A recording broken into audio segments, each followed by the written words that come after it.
There is a point in your life where you're lonely. There is a point in your life where everything don't make sense. Your activities don't make sense. It seems like everybody suddenly distant themselves from your presence. There's this ad age old saying that goes like, if everybody is wrong, then something is wrong with you.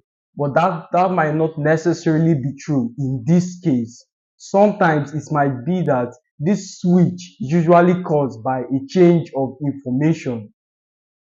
One day you listen to a motivational content, then you read a book, then you listen to a podcast, then you take action. You do something that you've never done before, ultimately leading to this change which you're now experiencing.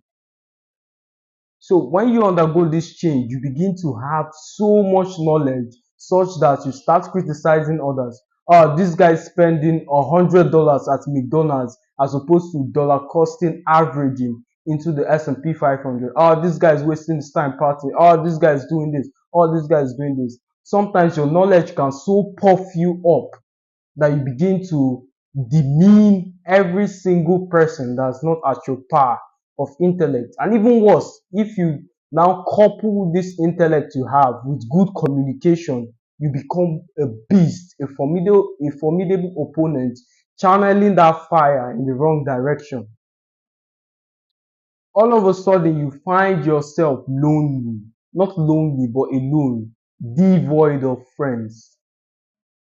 And the human species were not built to survive or thrive in loneliness for a long period of time. Since the days of old, especially men, the masculine populace have always evolved and derived pleasure in the formation of a tribe. So it comes at a point in time where you are tired of this solitude, you are tired of being alone, you're tired of being yourself, such that you are willing to trade whatever you have acquired all through the years for some kind of relationship or friendship. So you go out into the world, you try to make friends, you dampen your intellect, you tune down your light in order to get some kind of friends or fit in some kind of social circle. But what you quickly realize is it's only a matter of time before they identify you as an imposter because you're so enlightened, you know too much that you cannot be wasting your time with this kind of people. And all of a sudden, they pick up on that.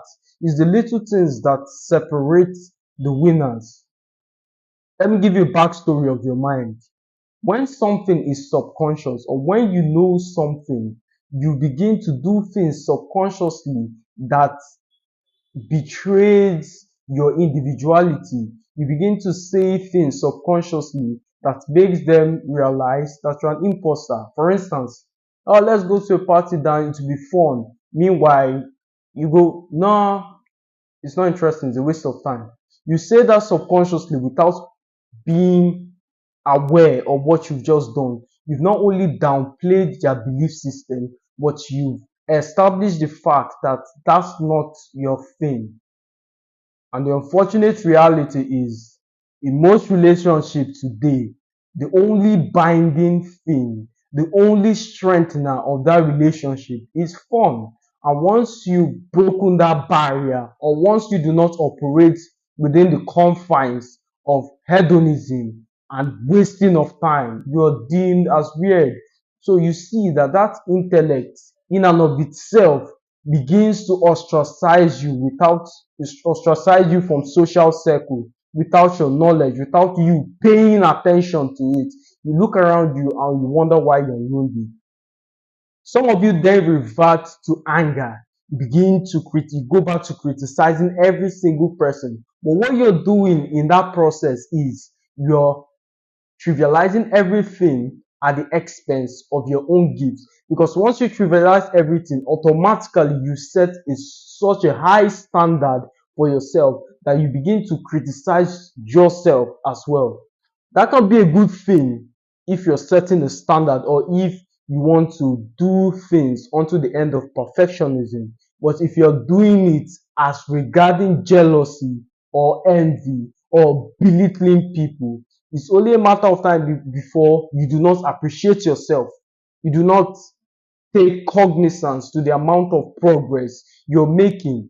That mindset is a double-edged sword. It can make you, as regarding giving you the drive to become the best version of yourself. On the other hand, it can impede you, keep you stuck at a position because while you're making progress, you've set the standard so high that you yourself do not realize you're better than 80% of the populace. So trivializing everybody, downplaying every single thing that you see. Like you start a YouTube channel just because it's underperforming for a while. You began criticizing every single video you see. And you are necessarily right. Perhaps those creators might not be as good as you are in terms of communication and content.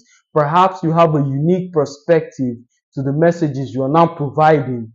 But as long as you keep criticizing people out of envy, you would not go far because your gifting, your talent is supposed to flow like a river.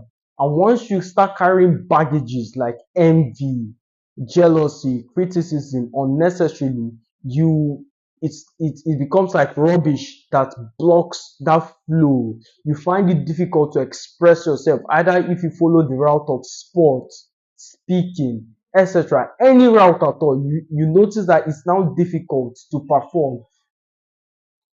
The remedy for that situation, if that's where you are, it's not more training, it's not more practice, it's not more books, it's not more podcasts, it's to heal, forgive yourself, forgive other people. Find self-confidence in yourself as opposed to externalities. You do not elevate yourself by humiliating others. That only betrays insecurity. So stop criticizing everybody. Love yourself. Appreciate your own content. Do not go out of your way to try and downplay every single person and put the spotlight on you. No, that's not how it's done. Show grace to people. Take a drainage, for instance. I'm sure most of you have gone through a drainage, and perhaps for maybe some reasons best known to the property manager, something blocks the drainage during time of rain and the water remains stagnant. If you pass there over 2 days and or days and that defect has not been rectified, you discover that the smell becomes unpleasant. That's the same thing with you.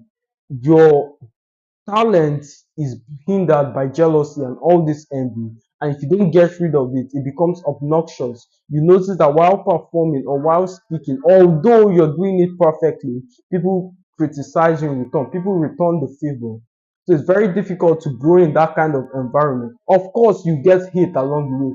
Of course, you get hate and criticism. Criticism is an indicator you are doing something right, because if you weren't, they wouldn't be criticizing you, which means you're just like them, which is not where you want to be. But there's such a thing like unnecessary criticism. You don't need to go out of your way to start a fight. You don't have to cut attention at all times. There's a time and place for that, but you have to be strategic with it so you don't injure yourself, limit yourself, or downplay people who would have acted as a stepping stone to the next level. People will forget what you say, but they won't forget how you made them feel. Write that down. So yeah,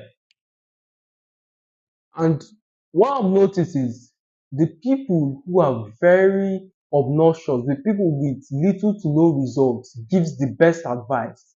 Have you noticed it?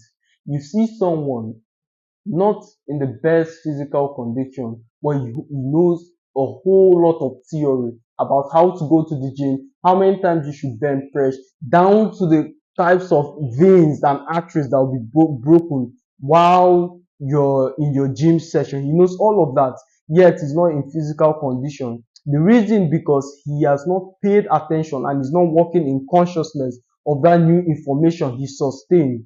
The same thing we see in professors. Professors of economics can be driving a beat up car because although he has all the theory of economics and how to make money and how to be successful, he has not extrapolated that principles and applied it to his own life. He's only dispensing the information, not being a receiver of the information. You find out that people, he goes out, he teaches people, he makes them great, and he himself is not great. There was a man whose name wasn't recorded in history. His community was about to be taken over by foreigners. His community members met him, and he was the one who provided the strategy they used in expelling the invaders. After the expellation and after the victory, everyone forgot him.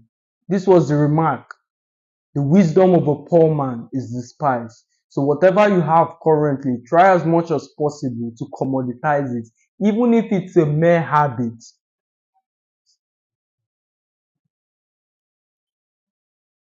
Say you love reading, for instance, you can read a book, summarize it, create content, or write a blog that summarizes book. Every single thing is content. So monetize your habits, and so your wisdom won't be despised like that poor man. As always, my friend, it's a pleasure speaking to you. I'll see you in the next one.